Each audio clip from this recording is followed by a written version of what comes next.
Hey guys, this is John, and I'm playing frequent opponent of mine, Vanta Kulti 2521. This guy's really good. Let's go e6 in this position, and we're going to get a semi-Slav. Plays g3. I'll go knight bd7. I think it's pretty much a given that this guy's at least an IM or a GM. He's super strong. And the way he plays, there's no indication that he would be any weaker than that. Let's go bishop b7. I suspect he's going to go knight bd2 and just try to win back this pawn. But I do get c5 in fairly quickly if I want. I could also play c3 in this position.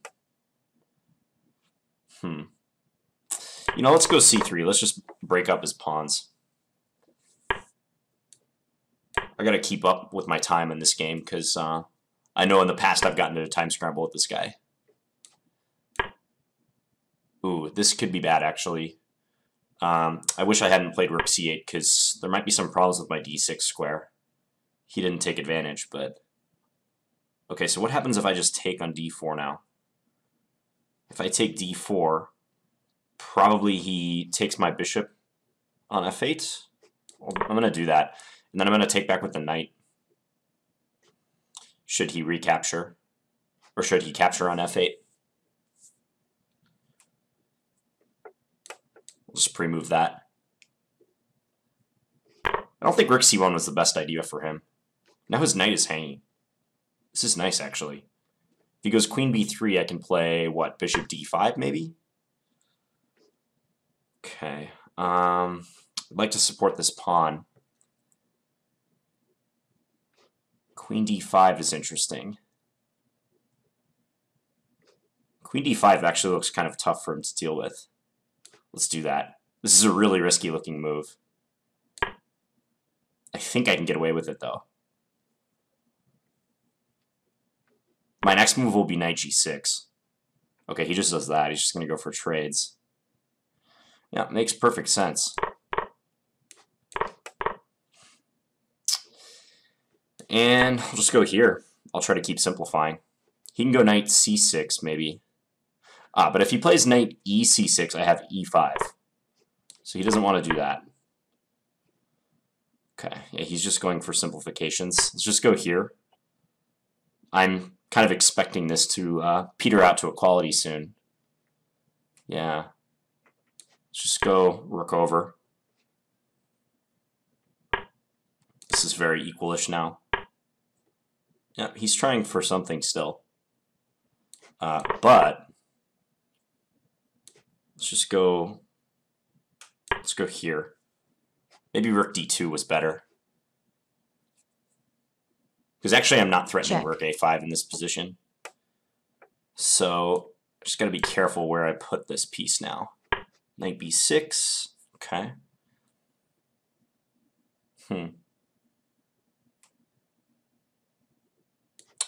Yeah, let's go rook here. Check. Check.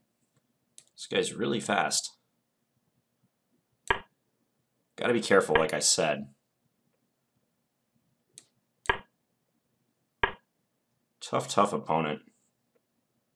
Flip this now. You can go knight b6, though. Huh. Alright, let's take there.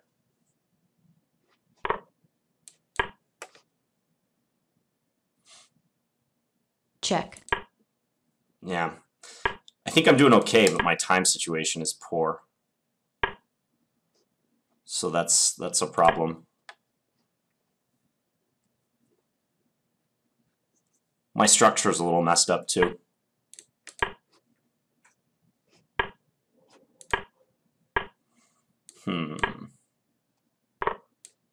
Let's do this.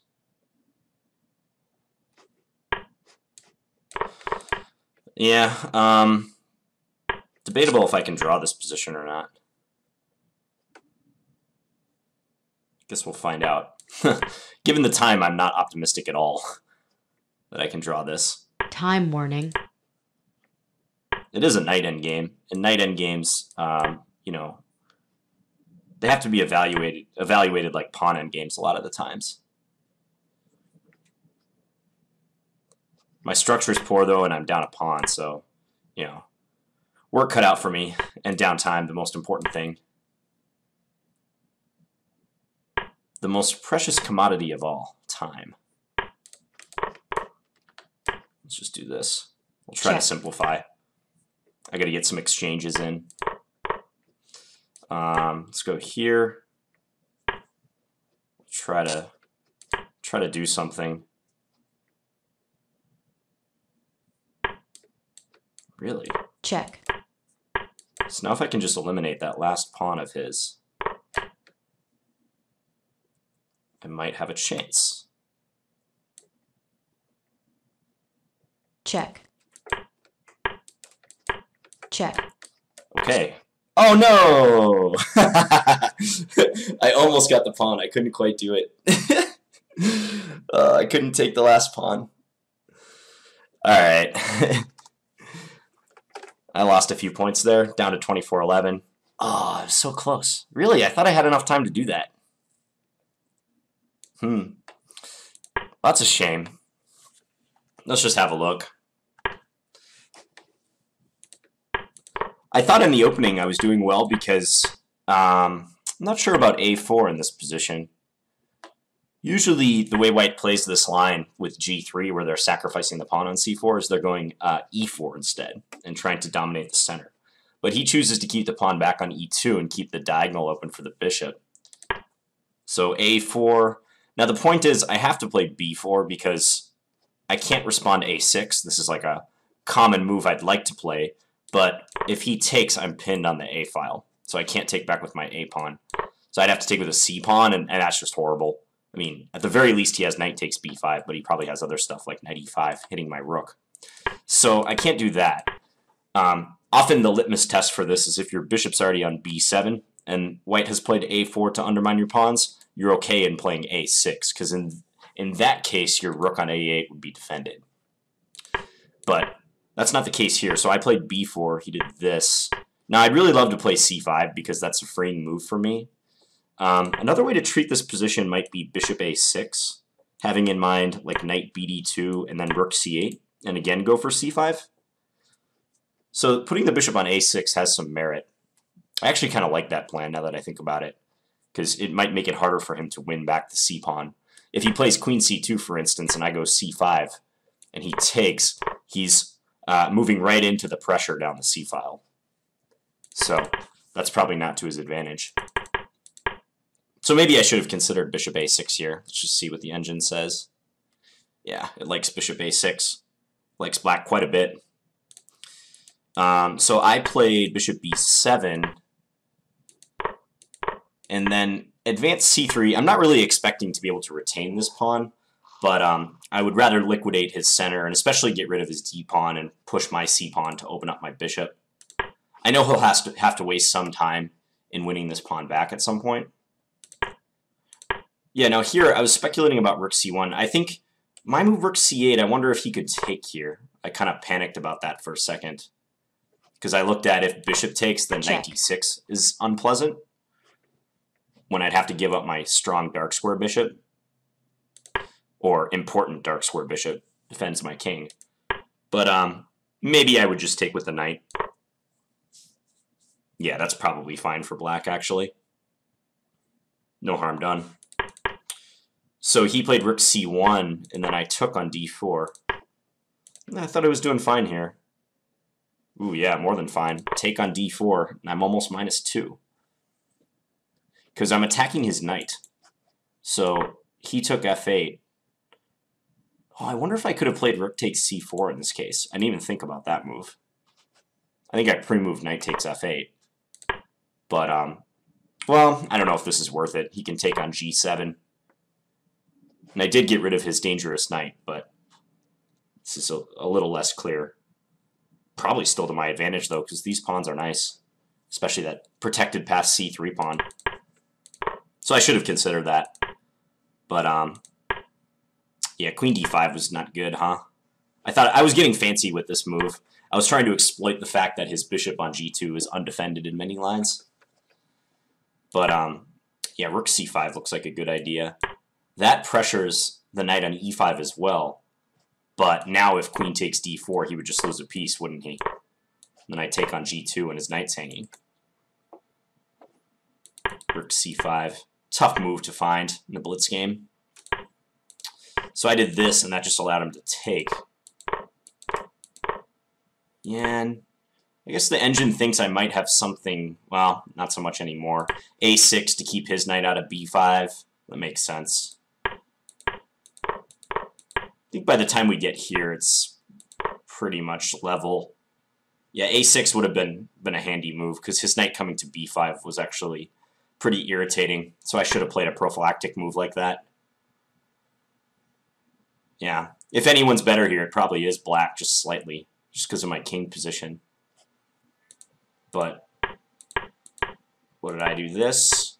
Yeah, I thought this was about even. I should have gone rook d2. Yeah, after I played rook d5, I mentioned that that wasn't that great of a move. I played it having in mind the idea of rook a5, but knight c6 check is always an issue. And note that I can't play rook d4 right away because he just forks and wins.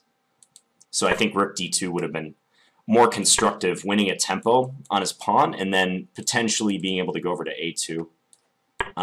If he were to make a break for my pawn on a6, yeah, I guess I probably would end up doing something like this, and then putting the rook behind the pawn. Well, I see the computer doesn't like that. It says, get your knight over here right away. I would have to take some care, because this pawn could become dangerous, but I think I have enough resources to stop it, especially with my king being in the vicinity of the queen side to assist. Yeah, so rook d5 was inaccurate. Check. And he got the better of me in this phase of the game. Check. Check. Played a lot of accurate moves, and he was playing them very quickly, too. Yeah, eventually I went for his a-pawn, but he took here. Check. And he did a good job of keeping control at this point. Now I'm down a whole minute. I mean, I think my fate was like almost sealed. I'm actually pretty surprised I was able to liquidate it all the way down.